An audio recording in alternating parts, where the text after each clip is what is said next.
Sir ये देश अंग्रेजी नहीं जानता ना सर तो बहुत अच्छा होता। हिम्मत की नकल क्या करोगे, हिम्मत तो लानी पड़ेगी ना। कि तेरे इस अंकल शब्दा ने बड़ा कफूर ढाया, चाचा अंकल मामा अंकल अंकल फूफा ताया। तो भाषा तो सब बहने हैं भाई, ऊंची नीची कैसे हो गई?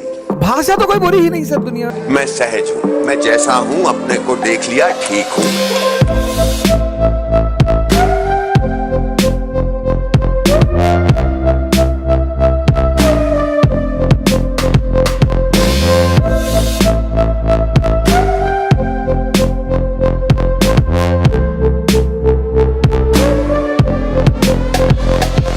सर ये देखिए बुजुर्ग दंपत्ति हैं सर, और ये माता जी हरियाणा की फोटो है सर।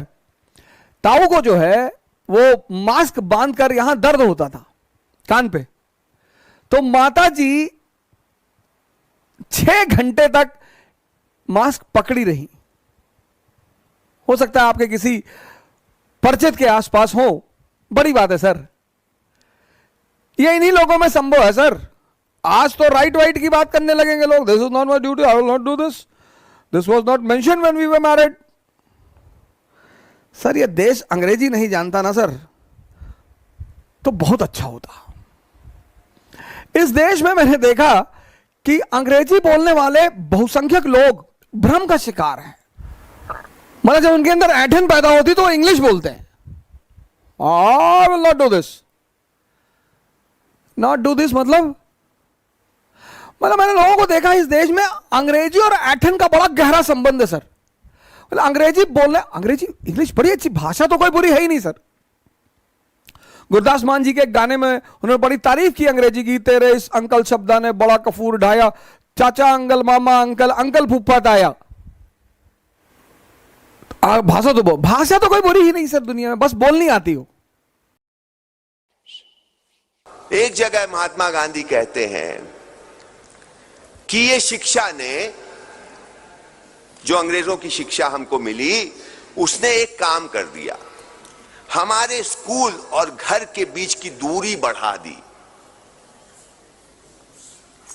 घर में एक बोली, स्कूल में दूसरी बोली। घर में जमीन पे बैठना, स्कूल में टेबल कुर्सी पे बैठना। घर में एक तरह का खाना, स्कूल में दूसरी तरह का खाना। घर में एक तरह के कपड़े, स्कूल में दूसरी तरह के कपड़े। ये जो विच्छेद हो गया घर और स्कूल के बीच में, इससे भारी नुकसान हो गया। क्योंकि बच्चा जो स्कूल में होता है, अच्छा हो बुरा हो कुछ भी हो, उसको जरा ऊंचा मानता है, और घर इस वजह से नीचा हो गया, गांव नीचा हो गया, भाषा नीची हो गई। ये हीन भावना मन में ग्रहण कर गई, एक ग्रंथि बन गई, और जैसे ही हीन भावना आती है आप नकलची बन जाते हो। आप किसकी नकल करोगे? जिसको आपने ऊंचा मान लिया, मान लिया, जाना वाना नहीं, मान लिया। आज अंग्रेजी हमारे देश में ऊपर मान ली गई है। भाई है क्या? जैसे हिंदी है वैसे अंग्रेजी है, जैसे भोजपुरी है वैसे अंग्रेजी है। बातचीत करते हैं ना, मेरी बात आप समझेंगे, आपकी बात मैं समझूंगा। इसीलिए तो भाषा बनी है कि हमारे भावों को, विचारों को, जो मेरे भाव विचार हैं वो आप तक पहुंचे, आपके भाव विचार मेरे तक पहुंचे। इसलिए भाषा बनी है। उसलिए लिखते हैं या बोलते हैं, पढ़ते हैं या सुनते हैं, कि हमारे बात एक दूसरे तक पहुंचे, हमारे अर्थ एक दूसरे तक पहुंचे। अर्थ अलग होता है, शब्द अलग होते हैं। अर्थ भाषातीत है। अर्थ मेरे अंदर है, प्रेम मेरे अंदर है या नफरत मेरे अंदर है, उसको मैं एक शब्द देता हूं भाषा में, चाहे हिंदी में दूं, अंग्रेजी में दूं, बंगला में दूं, तमिल में दूं, तेलुगु में दूं। जो भाव मेरे अंदर है उसकी कोई भाषा नहीं होती, वो तो अर्थ है। तो इस अर्थ को व्यक्त करता हूं भाषा में। तो भाषा तो सब बहने हैं भाई, ऊंची नीची कैसे हो गई?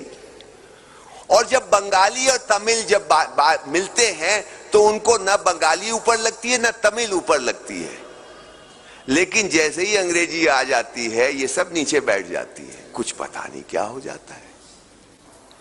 तो मैंने फिर एक खोज की, एक अनुसंधान किया कि जितनी अपनी किताबें हैं जो स्कूलों में पढ़ाई जाती हैं उनका विश्लेषण किया।